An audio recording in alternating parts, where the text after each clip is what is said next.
So for the past 20 years, I've been helping Malaysians and other Southeast Asians to speak better English. And through training thousands of Southeast Asians, I've discovered a very surprising truth.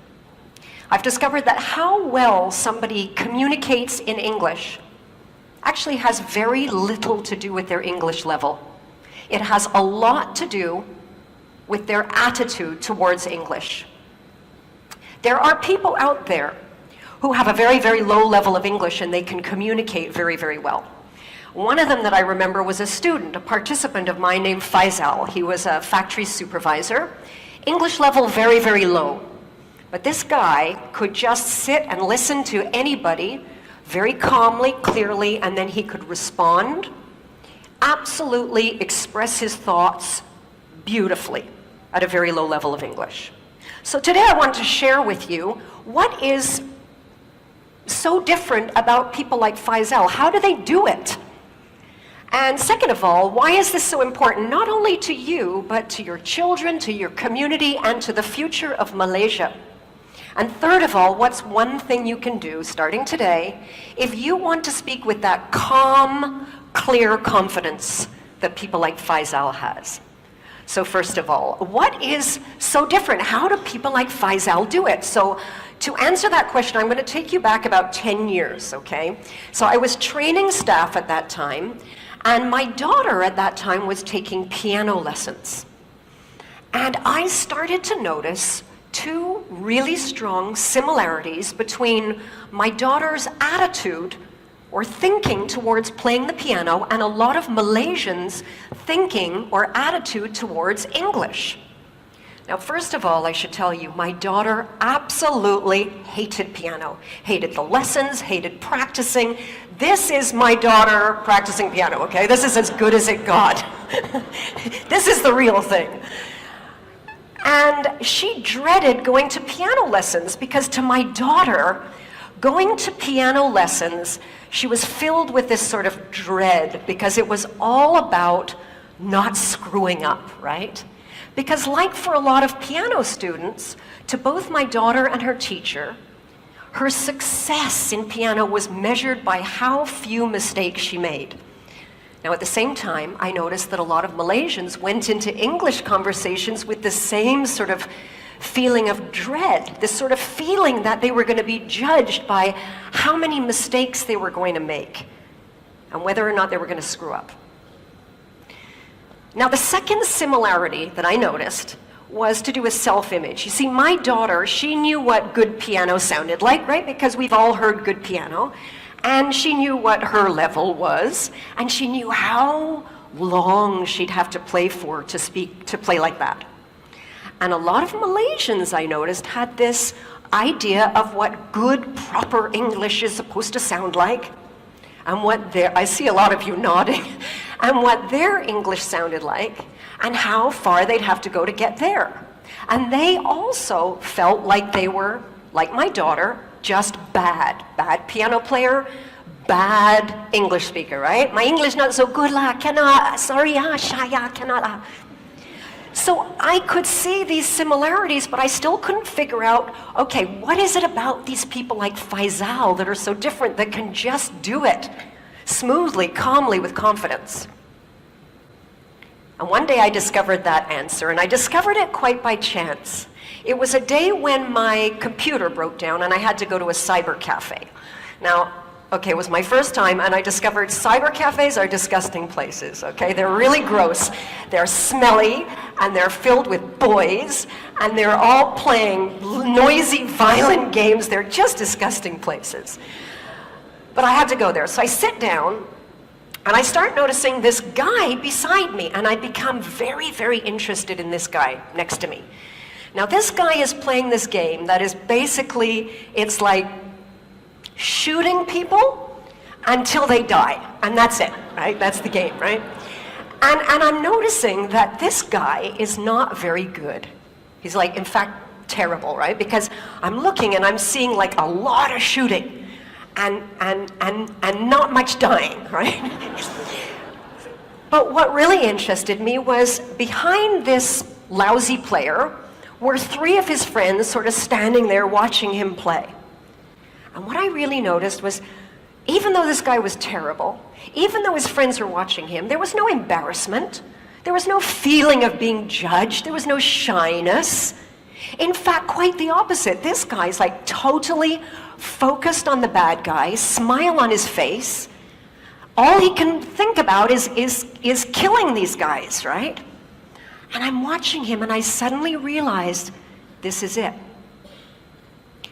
This is the same attitude that people like Faisal have when they speak English. Just like this guy, when Faisal goes into an English conversation, he doesn't feel judged. He's entirely focused on the person that he's speaking to and the result he wants to get. He's got no self-awareness, no thoughts about his own mistakes. Now, I want to share with you a real, true example to paint a picture of somebody who speaks English like they're playing piano and someone who speaks English like they're playing a computer game. And this is a true story. Happened to me.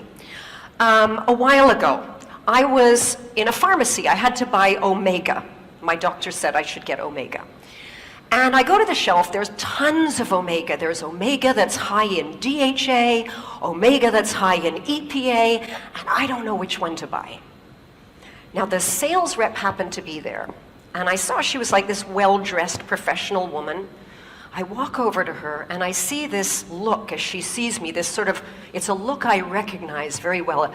Her eyes go all wide. It's sort of that panic, oh my God, I gotta speak to a native speaker and she's gonna judge me and notice my mistakes.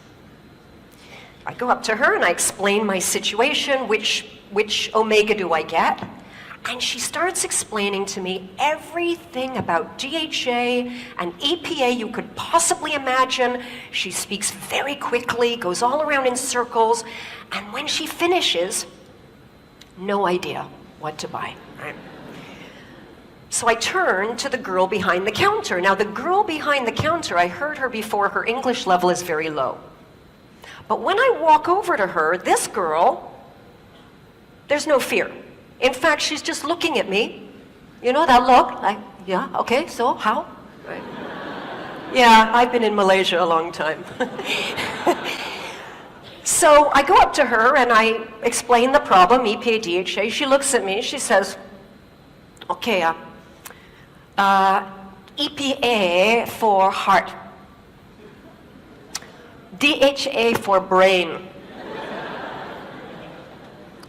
Your heart okay or not? So I said, I said my heart is really, I think it's pretty good. She says,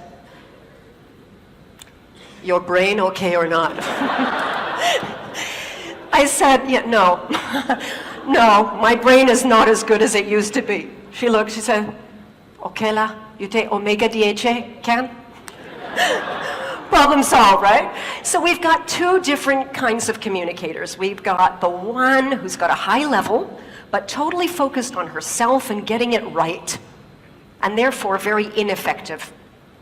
We've got another one, low level, totally focused on the person she's talking to and getting a result, effective. And therein lies the difference. Now, why is this distinction so important, not just to you, to your children, but to the future of Malaysia and countries like Malaysia? And to answer that, let's take a look at who actually is speaking English in the world today, okay? So if we looked at all of the English conversations in the whole world taking place right now on planet Earth, we would see that for every native speaker, like me, there are 5 non-native speakers. And if we listen to every conversation in English on planet Earth right now, we would notice that 96% of those conversations involved non-native English speakers. Only 4% of those conversations are native speaker to native speaker. This is not my language anymore. This language belongs to you. It's not an art to be mastered. It's just a tool to use to get a result. And I want to give you a real life example of what English is today in the world, real English today. This is another true story.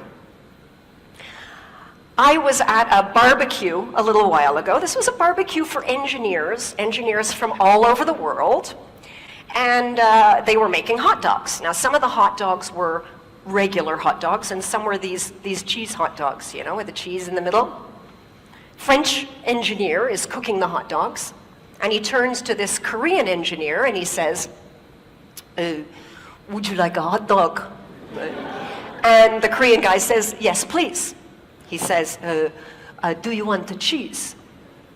And the Korean guy looks around at the table. He says, I no see cheese. French guy says, the hot dog contains the cheese.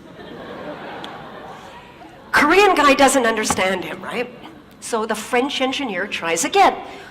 The hot dog is making from with the cheese. Korean guy still doesn't understand. He tries again. He says, the hot dog is coming from, no, the cheese is coming from the hot dog. Korean guy cannot understand. Now this Japanese engineer who's been listening to this conversation turns to the Korean engineer and he says, cheese integrator. He understands, okay? Everybody understands. So this is what English is today. It's just a tool to play around with to get a result, like a computer game. Now the challenge is that we know in schools all around the world, right? English is not really being taught like it's a tool to play with.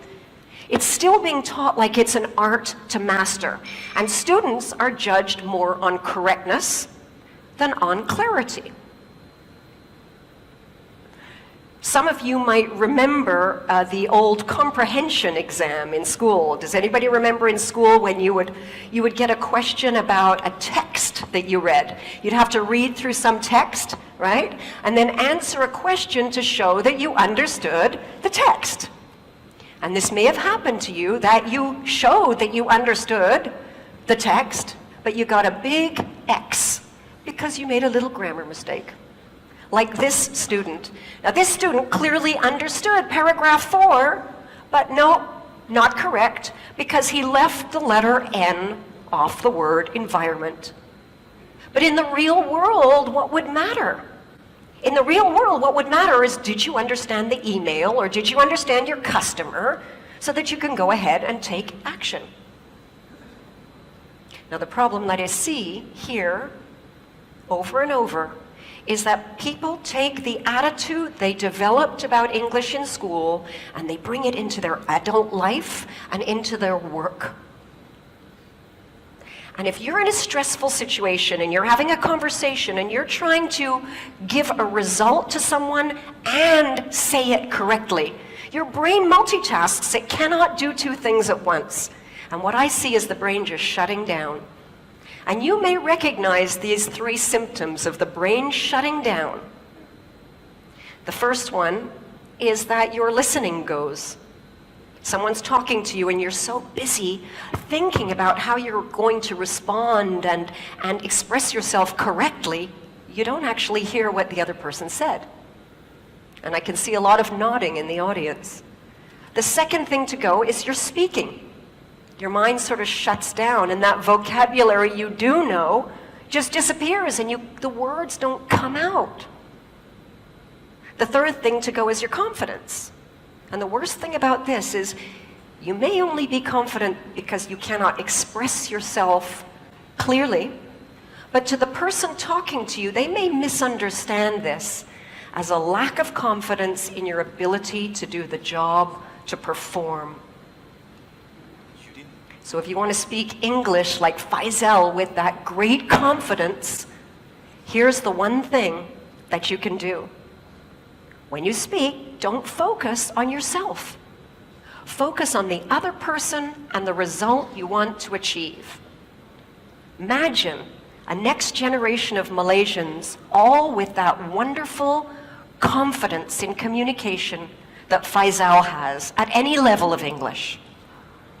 Because let's remember that English today, it's not an art to be mastered. It's just a tool to use to get a result. And that tool belongs to you. Thank you.